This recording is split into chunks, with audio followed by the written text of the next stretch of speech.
Okay, Phil. So we're back. We're still plowing through the selections in your book. I don't even know how many we've got left. Maybe another I 20 counted. still or something, or 15 I or counted. I don't want to discourage you, but after tonight, 70.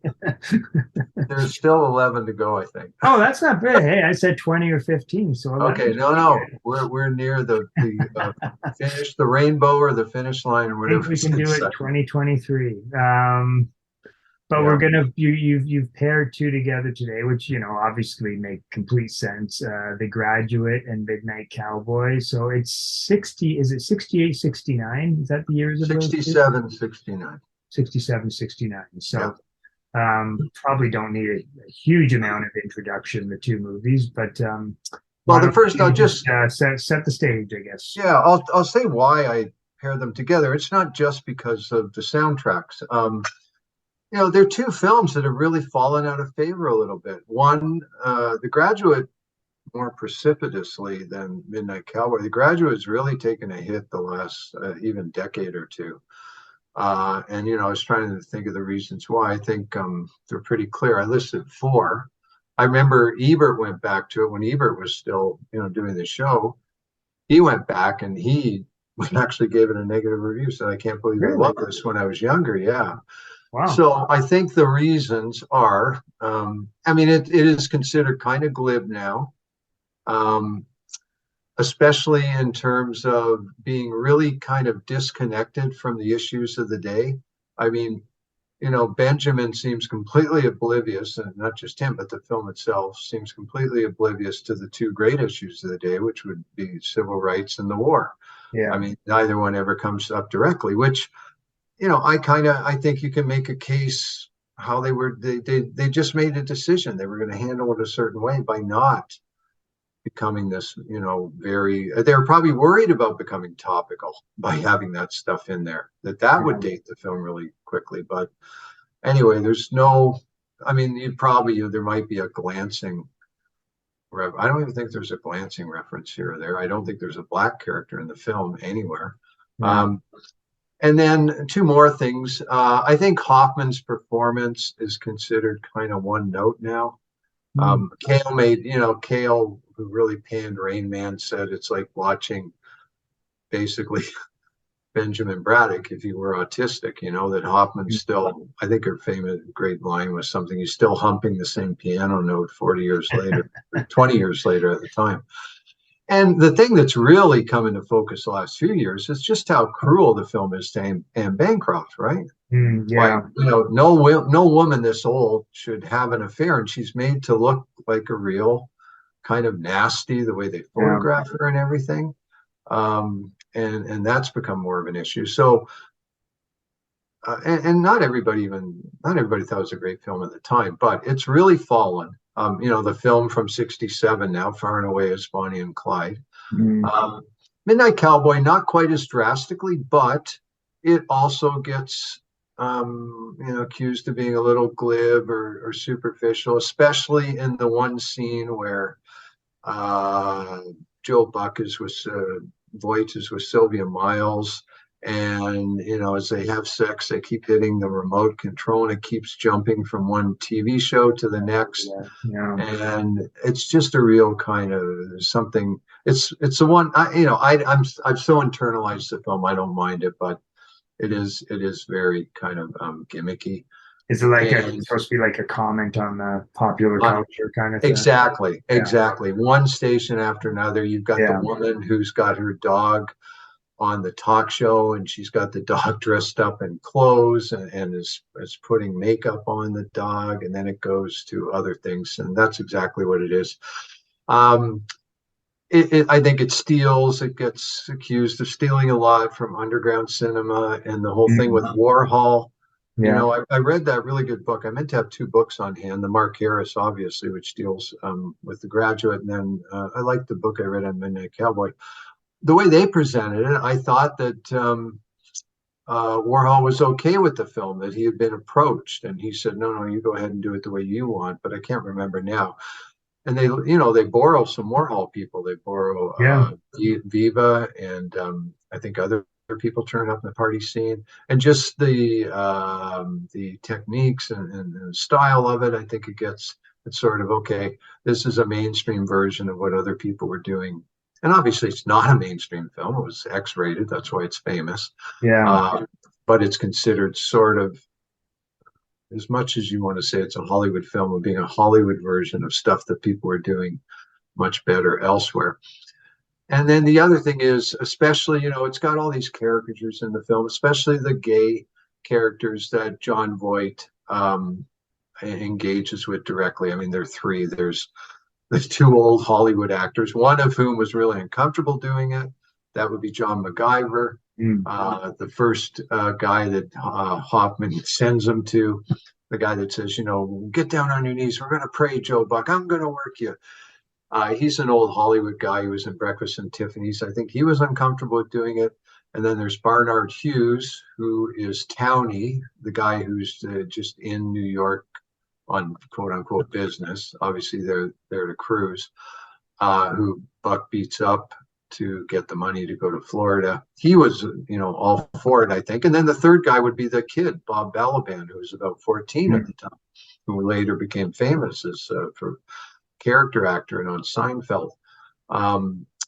Each of those characters is just, the cliche about the gay character at the time who must be punished, who must be beat up, who can't be happy, et cetera, et cetera. So that dates the film too. But I think it's very effective. And, I hate to sound out of date. And it was based on the James Leo Herlihy novel. And James Leo Herlihy was a gay writer. So I've never read the novel. I don't know exactly how faithful it is. But that's why those two films, again, Graduate's taken a huge tumble. Midnight Cowboy, not so much. But just like Bonnie and Clyde is the 67 breakthrough film, now The Wild Bunch, or for the last 10, 20 years, The Wild Bunch is viewed as the breakthrough American film. Interesting. So that was really why I grouped them together. Getting into the music, I'll talk about The Graduate first. And, to me, it is the third kind of ground zero film for pop music in the movies. The first one is Scorpio Rising. Next, you've got Hard Day's Night for sure. You could add Help if you wanted to. And then you have The Graduate, and they're all Graduate is really not like the first two. Scorpio Rising we talked about last time. That's very underground. It's often a world of its own. The one thing with the Richard Lester films, a lot of them happen in the studio, right? Right. It's just got the Beatles playing. I'd say about half and half, or maybe even a little more than half is in the studio. So it's kind of, I'm not saying it's not great, but it's kind of conventional in that way. It's a vehicle for their music, and it's and it's got much like to do with the narrative in some ways. No, it's got them just okay. We got them. We'll come have some pretext for them to be in the studio singing this song. Now there are exceptions. In Hard Day's Night, you've got the great "Can't Buy Me Love" scene where they're in the field goofing around, and there are a couple others. In Help, you've got more. You've got the skiing, Ticket to Ride, and you've got I Need You in the living room. But The Graduate comes along, and I can't say this with 100% certainty, but it's the first film that narrative film that really lets the music do the work. And to use the cliche, to do the heavy lifting. The music is there to carry all the emotion of these scenes. There's no dialogue. People stop talking and the songs play, and they play for 2 minutes. And there are four, I think, just incredible uses of music in the film. I could have chosen any one, actually three of them. I don't think I would have chosen Sounds of Silence, because Sounds of Silence, I don't know, maybe I've heard it too many times. It's good at the beginning. It's the conveyor belt with the luggage going down, which I think, obviously, you wouldn't think it's a Tarantino kind of film. I think Tarantino was making, we probably mentioned it when we talked about Jackie Brown. I think he's referring to The Graduate. But then I've forgotten, it's actually used at the great ending. It's the ending too, right? Yeah, which people have, I think you have to consider an ambiguous ending, because they're both in the bus. Sounds of Silence starts up again. And it's sort of each of them, even though they're together, everything's worked out. they withdraw into themselves, and you can see all these emotions pass through their faces. And again, one of the reasons it's got that one kind of grotesque shot where they look at all the people in the bus and everybody's old, and Right. it's not a very flattering shot. But Sounds of Silence, I think it's probably better at the end, but I didn't consider that. But the other three uses are just all phenomenal. I don't know if you had a chance to look at them or how well you remember them. And I'm trying to think of the sequence they happen in. I think the first one would be the one I chose for the book, which is April Come She Will, which is a lesser known Simon and Garfunkel song, Mhm. if anything from that soundtrack can be lesser known. Wasn't And even it's a just single, that one, was it? Or wasn't a single. Nope. no? Nope. And I think it might be only on the soundtrack. I don't think, Okay. unlike Sounds of Silence and the other two songs I'm going to mention, I don't think it appeared on another Simon and Garfunkel album. And it's the great, I call it the bedroom collage, whatever you want to call it, where Ben is um, into his affair with Mrs. Robinson.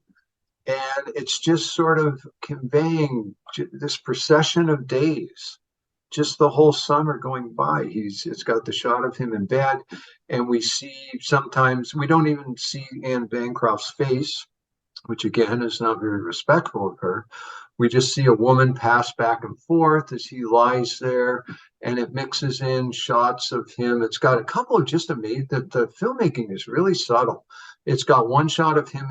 First of all, he's staring at the fish tank. No, sorry, that Right. comes later. That's with Scarborough Fair. It's Mhm. got him standing at his window, just looking aimless, and we see his father down tending to the pool, but the father looks up at him like the father's just a speck on the screen, but we see the father looking up at him. We know the father's just at this point exasperated with him.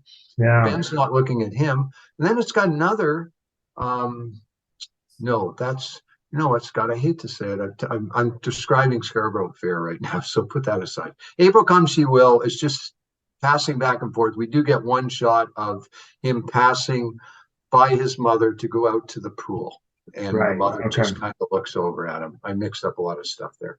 And it's got the two of the scenes I'm going to describe. It's got a great ending because he's in the pool and we hear the father's voice. He's sort of getting onto the inflatable raft, and we hear the father say, "What are you doing?" And then he's lying on Mrs. Robinson, Right. and that's when we hear the father say, "What are you doing?" And then we see the father staring down, and Ben says, "Well, I think I'm just floating in the pool."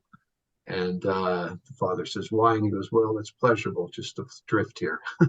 Right. So Mike Nichols, he really comes out of the music really well in The Graduate. So that's the scene I picked. I love the song.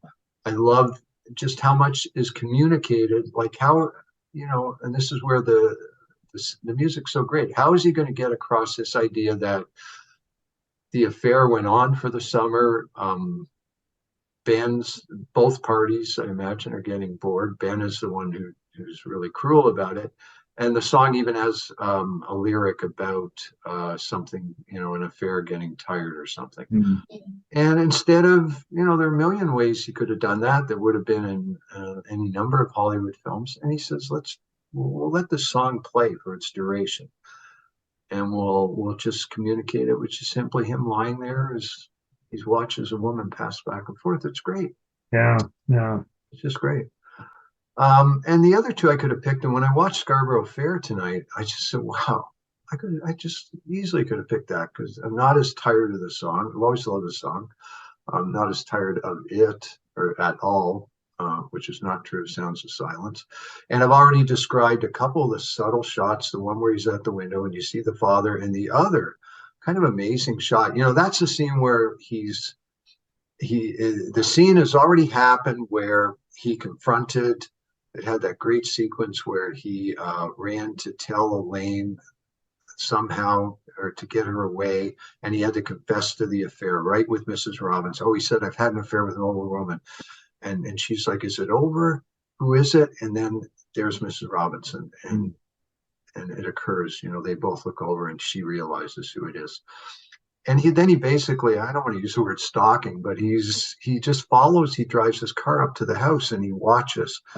and it's got a couple of amazing shots where she's going off to university, and he's just watching. And I'm telling you honestly, I don't want to get all wishy-washy, but even watching it tonight, it's that stuff had such an effect on me. Like I just saw myself in that scene. I saw some idealized version of myself watching, falling in love, and it is kind of creepy because he is sort of stalking her from a distance. But they've got this shot of him looking very angelic through foliage. And the really subtle part is where she's going off to university and she gets in the car with Mr. Robinson, and Bancroft is watching them. And then she kind of makes a motion to go towards the car, but the car pulls away. And that tells you everything you need to know about how she's lost her daughter. He's lost Elaine, but also Mrs. Robinson has lost Elaine. Yeah. And the song plays. I don't know if they use the entirety of the song, but they use a good 2 minutes of it. And that's great. Isn't Scarborough Fair the one that they use a few times in the movie? They like different. They do use it versions more. of it. Yeah, they use it more than once. I think you're right. This is sort of the main Scarborough Fair collage. And again, I mentioned a couple of things earlier. It's got a shot of him staring into the fish tank, and it's got another great shot where he's obviously just been sitting at his desk writing out her name, Elaine Robinson, and we get a close up of the paper. Just great. And then the third thing that I easily could have used, it becomes complicated because they don't really they chop the song up into so many parts, and it's also an alternate version. But Mrs. Robinson itself, right, which is the whole sequence of him going to Berkeley to try to win over Elaine, and he finds out. I think he's found. I don't know. No, he hasn't. When the song starts, he doesn't know yet she's getting married because he actually goes to their house, and Mrs. Robinson is there. And that's where it's got this sort of, it's supposed to be funny, where she's talking to him, but she's also calling the police, and she's being very casual about it. And he's completely panicked when he finds out that the wedding's going forward. And then he gets in his Italian sports car and he starts to drive to Berkeley. And the song is playing, but all that's playing is the sort of chunka guitar, and with the do-do-dos, and you just hear do-do-do-do, and no lyrics yet. Yeah. And they stop the song a couple of times. He goes to the Robinson house. He goes to the frat house where her fiance lives. He goes to her residence, and I think every time the song stops, and the really great shot is where finally he knows where he's got to go. And he goes in this underpass that's dark, and then wide open. Everything opens up. You got this bridge in front, and that's when the lyrics start. And I don't think they use the Joe DiMaggio verse. It is an alternate version. I just think it's like, here's to you, Mrs. Robinson. Right. And it's just brilliant. And I've never gotten sick of that song at all. I think it is a truly brilliant song. I think the Joe DiMaggio verse is unbelievably good, that anybody could write that. When I listen to that song, I'm like, how could anybody write that? How could anybody write this? Think of everything that's going on in the country. And I know, it's been played to death, and there's probably a lot of people sick of the song. But if you stop and think about everything that's going on in the country, and Paul Simon, how does he convey that? Where have you gone, Joe DiMaggio? Our nation turns its lonely eyes to you. That is one of the great couplets, I guess, ever written. That's just perfect and brilliant in a different way as Dylan or Neil Young or anybody you can name. It's just unbelievable. And I get all of that. And he took that song and used it in the movie. And the song had to have been written for the movie because Mrs. Robinson. Yeah. It's not a song. I was wrong. April Come She Will wasn't the only one. That was also written expressly for the movie. Mm-hmm. Did you want to chime in with anything before I just wrote some other stuff, Scott? But no, anything, I don't think so. No, personal recollections. You're hitting on everything that I was thinking about. So okay, I did a little research, and there is another Simon and Garfunkel song that's used that you hear briefly. Do you know the song "Big Bright Green Pleasure Machine"? No. Okay, you hear just a snippet of it when he's on his first date with Elaine. They go for fast food when I think they still brought the they still had waitresses at the fast food places. And he's asked someone to, so there's some real actual teenagers there. They're slightly older, early 20s, or she's a teen, maybe she's 18 or 19. He's about 21 or 22 because he's been to grad school. He's coming to grad school. Anyway, Simon and Garfunkel's playing and he asked the younger kids to turn it down. That's sort of funny. The soundtrack made it to ~1, but well after the film came out. The soundtrack wasn't released till January 68, and it spent a number of weeks at #1 in April of 68. So that's many months after the film comes out. Be up to a full year. And the other thing is, last note I made was there is some incidental score in the film, and it was done by a guy named Dave Grusin, who turned out to be, you might recognize that name, turned out to be a huge soundtrack guy. Listed 3 of his films: 3 Days of the Condor, I don't remember music in that, Tootsie, Fabulous Baker Boys. So he had some involvement with that too. It just changed pop music soundtracks. After that, I think I could just start listing films that used certain songs to score scenes, and no longer was music in the background of people talking. The music was front and center. And it's really rarely been done that well, even to this day. No matter, I know the things that are dated about the film, but I'll never stop loving it. And I think I mentioned this before. One of the things I still feel bad about was a film professor who told the class it was his favorite film. And then I felt, well, I'm going to show him. I went and wrote a paper saying I was at a particular point where I'd seen the film and probably gotten a little tired of it. And I went and just attacked it. Just so I could kind of get at him. I don't know if I wanted to be noticed or what. And he gave me a pretty good grade. I think he gave me a B+, but it's like I'm just slamming his favorite film. And then I fell in love with the film all over again. And I haven't watched it for a few years now. Okay.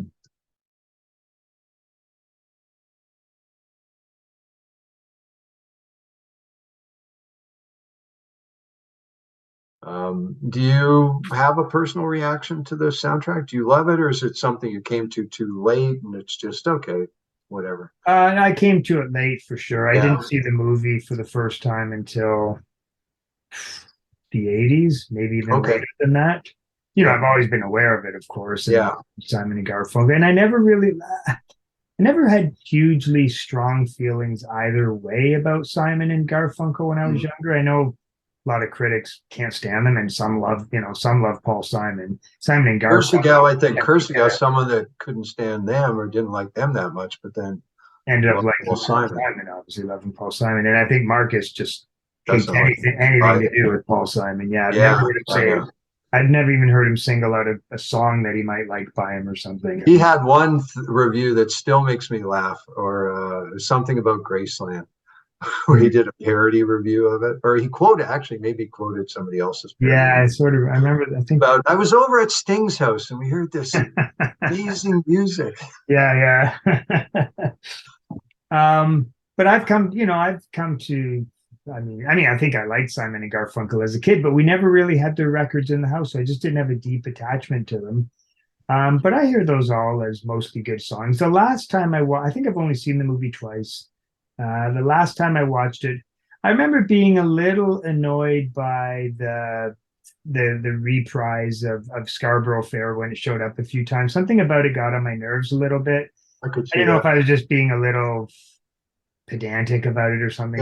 It was kind of just bugging me a little bit. But no, I liked it. And when you sent me the clips for this, I did find that watching them in isolation, like outside of the context of the movie, they're very strong. I think you can see the artistry almost watching. Like, you don't need to know really what's going on or the story or anything, and they really do communicate something really interesting. So I forgot to mention, I said he comes out of music really well. The Scarborough Fair clip that I sent you ends with one of the funniest exchanges in the film, because you got all the, Scar's sad and him watching, and then they cut to him in the kitchen with his parents, and he says, "I'm going to marry Elaine Roberts." Oh yeah. The mom says, "What?" He repeats it, and she does this amazing scream. She's so overjoyed, but then they start asking him questions, right? Well, when is this happening? And he says, "Well, Elaine doesn't know yet." Yeah. And then it's got the great line. The father says, "Well, that sounds a little half-baked to me." Yeah. Oh, no, it's completely baked. I think what helped me a lot with the film, I wish I could, can't construct the timeline exactly, but I'm pretty sure I already loved Simon and Garfunkel's Greatest Hits by the first time I saw The Graduate. And was that one of those movies that you saw when you were younger on TV first or something? Absolutely, yeah. That's what you wrote about that, I think, right? Yeah, and I think the first time I think it hit me so much harder the first time I watched it in the common room, first year university. I think I already, liked it a lot, and then that time it just really, really hit me. And then 3 years later, I was telling my professor how bad it was. Yeah. University students, they're the worst. Yeah. And did Kale didn't like it at the time, right? But she didn't do a full-fledged review of it, right? No, I don't think she ever did, but I think she wrote you're about right. it as one of those movies that was kind of one of the phenomena of its time, sort of thing, and reflected something in the culture. But I get a feeling she didn't really like it. So Kaufman liked it a lot. Oh, did he? Yeah. Okay. Yeah. Okay. He liked Mike Nichols. He loved, he liked Virginia Woolf. Loved that. So got her down to 15 seconds. Okay. Yeah, I got 10 minutes actually. Oh, you're right. 9:07. 10 minutes is still not going to be enough, I don't think, to do Midnight Cowboy. Yeah, sorry, I missed. That's how poor my eyesight is. I missed the 9 minutes. So yeah, that's pretty much all I wanted to say. Just a film. Yeah, I think your point is very well taken. Now that I'm thinking about it, yeah, it seems to be, the first of its kind, really. First narrative film. 1967. I mean, 20 years ago, I would have assumed it was Mean Streets, for that specific type. I mean, the one difference, of course, is that it sort of has that tie-in because it's all Simon and Garfunkel songs, but still, it still uses it in a way that, that is a key difference worth pointing out, that here you've got, like, put Dave Grusin aside. This is like a commission thing. I'm going to get these guys to do my soundtrack. We'll use a couple of old songs. I'll get them to write some stuff for the film, as opposed to, now I don't know if Mean Streets, I don't think, Mean Streets and American Graffiti come along at the same time with a multi-artist soundtrack. I don't know. There definitely were multi-artist soundtracks before that, not to the extent that they use music. So that's another important benchmark. In some ways, it almost seems like Mean Streets kind of fuses Scorpio Rising and The Graduate in its use in a way. Like it's kind of like a radio soundtrack almost or something, but it is within the narrative the way The Graduate. Yeah. And I'm sure if you ask Scorsese, he'd readily acknowledge the influence of Scorpio Rising. I wonder, I've never heard Scorsese say anything about The Graduate. I wonder how he feels about that film. I'm genuinely curious. I was watching some of Mean Streets just last night. They had it on Hollywood Suite. Oh, really? And I was loving what I was watching, We still haven't talked about that one, or did we do that one? No, we haven't. That's we got a couple of I think we got a couple of Scorseses to combine, or maybe three. Yeah. Okay, you want to click so off? Let's end this one, and then I'll send out another invite. We'll go to Midnight Cowboy.